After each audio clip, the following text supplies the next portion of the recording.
Welcome, everyone. Today's topic on the PTNS Daily Show is From Fear to Clear Perinatal Reframes. We'll chat about how our language and understanding of diastasis recti, perinatal exercise, and pelvic organ prolapse has evolved from, at times, a very fear based approach to now shifting towards a more neutral and empowerment forward language, thanks to our evidence and clinical experiences that are psychosocially informed. So I'll provide a few different scripts for each topic and examples of language shifts that you can use as a basis or a foundation and edit accordingly. Before we dive in, my name is April Dominick. I am on faculty with our ICE Pelvic team, and I'm so excited to be here. I wanted to talk about language around these topics because I've been in the space for almost 9 years, and there are some things that I used to say early on, because that's what we knew, that's what we were taught, that were super fear forward. And now I have found that simply shifting my language to being more clear and being less fearful is really empowerment forward and really incredible in terms of affecting our outcomes, as well as affecting and changing the way individuals perceive their capacity and condition. So I am so excited to be here and just talk about some of these language shifts around these perinatal conditions. We're going to dive right in. We're going to start with diastasis recti. Before, we used to say things like, whoa, your abs are completely separated, or I can sink 3 entire fingers down into the midline, into that hole in your abdomen. Oof. Using those words led to a lot of people being very fearful of any sign of diastasis recti or change in the abdomen. They were like, oh my gosh, what's going on? This is so scary. This is harmful. I don't want any of this happening. But now we can approach this in a different way. We can say different things to our clients or to others when we're talking about this condition, diastasis recti. We can say, peripartum diastasis recti is a natural and expected elongation of your connective tissue at the abdomen. It's not a hole, it's not a tear in your body. It's, in fact, an incredibly normal and natural adaptation of the body, especially during late stage of pregnancy, in order to have room for the baby to grow somewhere. I always like to say, I think about this elongation as that hidden zipper, the middle zipper on a carry-on bag, that if you unzip it, your bag expands a little bit more to fit room for those 3 extra outfits that you need for your vacation. Same with that linea alba, or that connective tissue down the midline. It expands in order to make room for the babe. Another example of things that we used to say about diastasis recti, before we used to say core exercises like sit-ups and twisting, you want to avoid those because they can worsen your diastasis recti. And definitely stop doing a movement if you see doming. And doming is that where there's a bit of a poof in the midline because pressure has kind of found the path of least resistance and pushed through that tissue that has thinned down the midline. And so that's what doming is. Now we can explain, we don't have evidence that points to doming or core training being dangerous or worsening DRA. In fact, strengthening the entire core during pregnancy can be a modifiable risk factor in order to reduce persistent DRA postpartum. So let's coach your movements first. Instead of stopping someone mid-exercise every time you or they see doming, then with, like, say, a sit-up or a plank, we can assess a number of things like, is the person maintaining proper points of performance for the movement? So, for example, the plank. Is their butt way up in the air? Do they have their abdomen even engaged?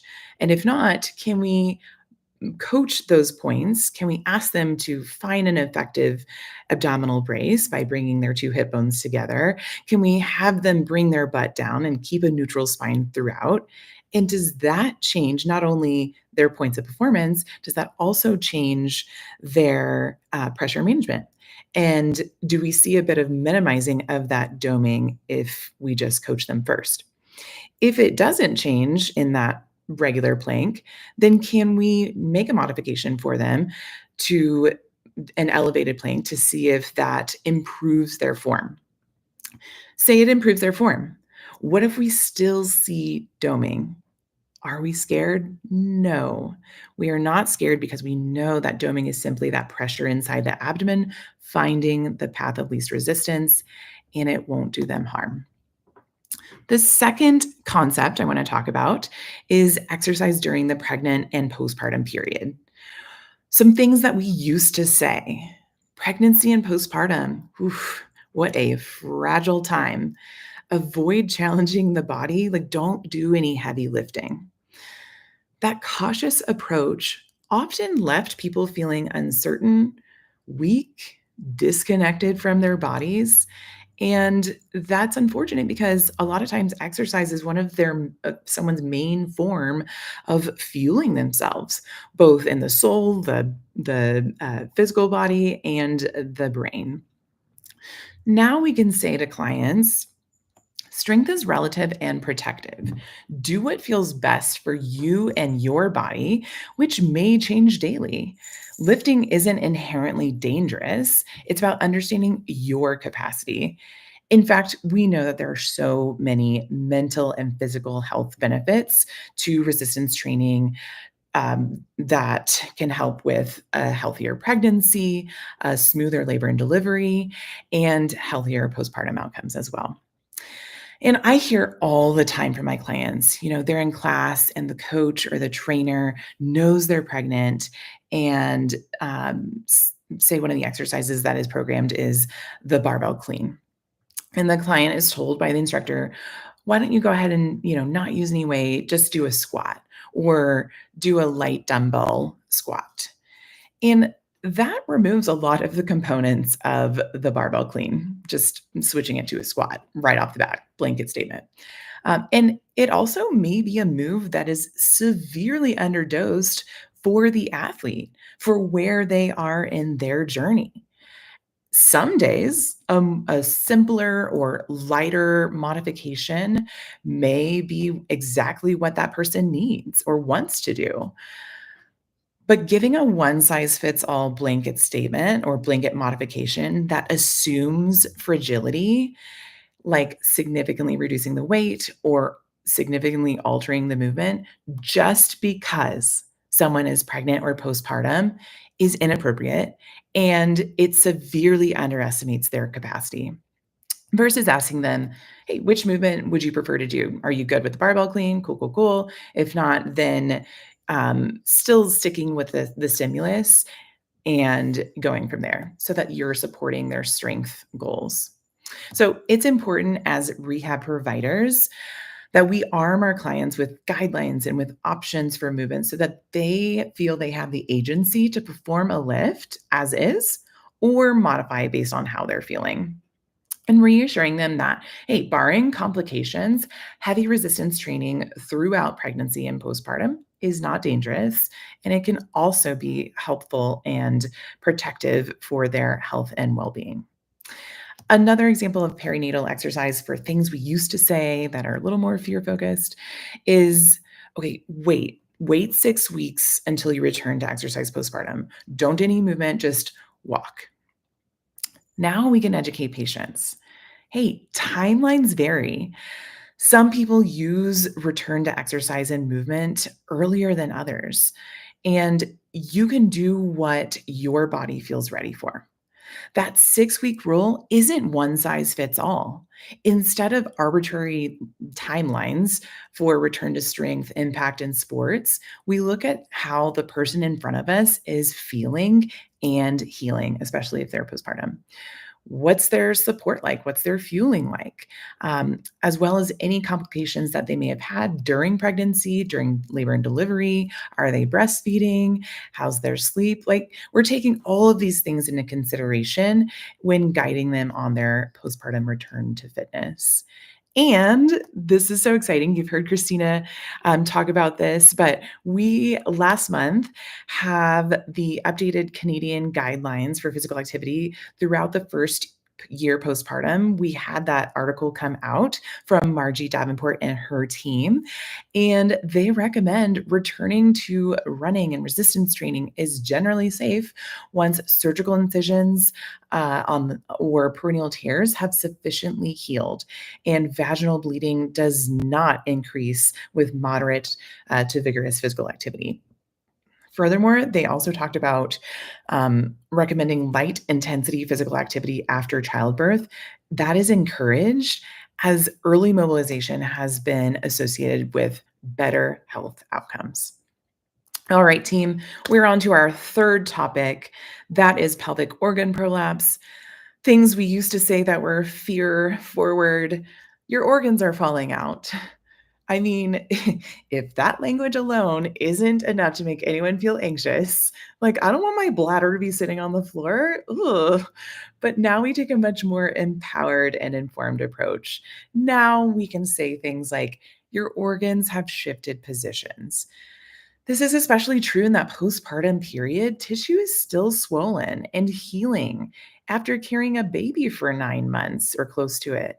Just like we don't expect our shoulder to look the same after a shoulder procedure or surgery, same when it comes to the pelvic floor and the vulva after childbirth.